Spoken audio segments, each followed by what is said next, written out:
Sino ang muling pagkabuhay? Sino ang pag-asa ng lahat ng namamatay?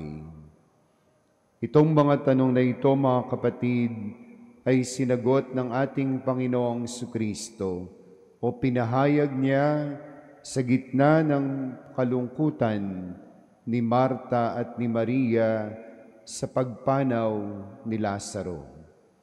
Ang sabi nga ni Marta sa ating Panginoong Jesucristo, kung narito po kayo, hindi sana namatay ang kapatid ko. Taong-tao yung statement at karanasan ni Marta sa ating Panginoong Hesus. Katulad natin, kapag tayo'y namamatayan, gusto natin mabuhay yung ating namatay na mahal sa buhay. Nagtatanong tayo, ba't namatay ka agad? Tinatanong natin ng Diyos. Marami tayong mga tanong sa ating isipan kapag merong namamatay sa ating pamilya.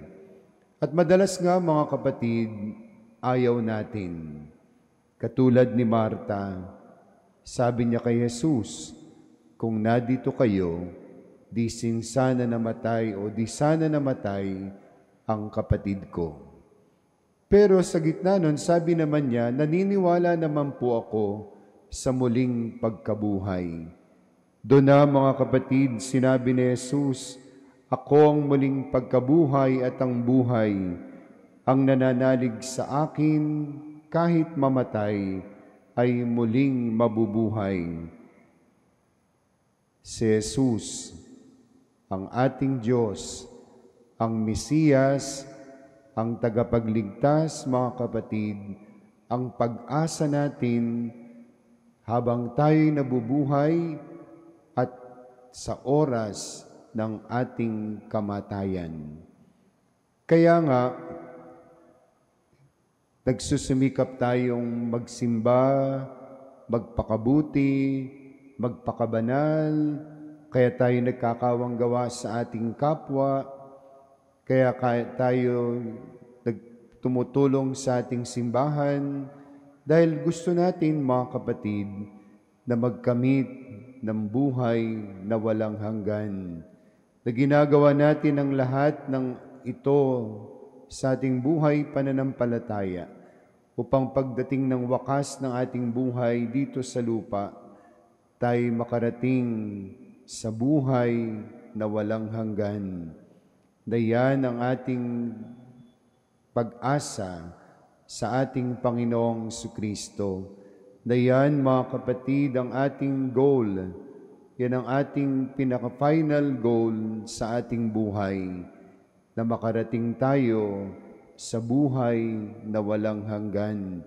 At maliwanag naman ang sabi ng ating Panginoong Jesucristo, sino man daw namuhay ng may pananampalataya, sino man daw namuhay sa Kanya, ay magkakamit ng buhay na walang hanggan. Diba, binuhay niya si Lazaro. Pinakita niya kay Marta at kay Maria na siya talaga ang muling pagkabuhay, na siya talaga ang tunay na Diyos na dapat asahan sa gitna ng kalungkutan ng kamatayan, sa kadiliman ng kamatayan. Si Kristo lang, mga kapatid, ang ating kailangan. Huwag natin yan kakalimutan. Huwag natin yan aalisin sa ating isipan at kalooban. Habang tayo nabubuhay, lagi nating isapuso na si Kristo ang muling pagkabuhay, si Kristo ang buhay nating mga Katoliko. Mabuhay man tayo't sa mamatay, siyang ating tanging kailangan.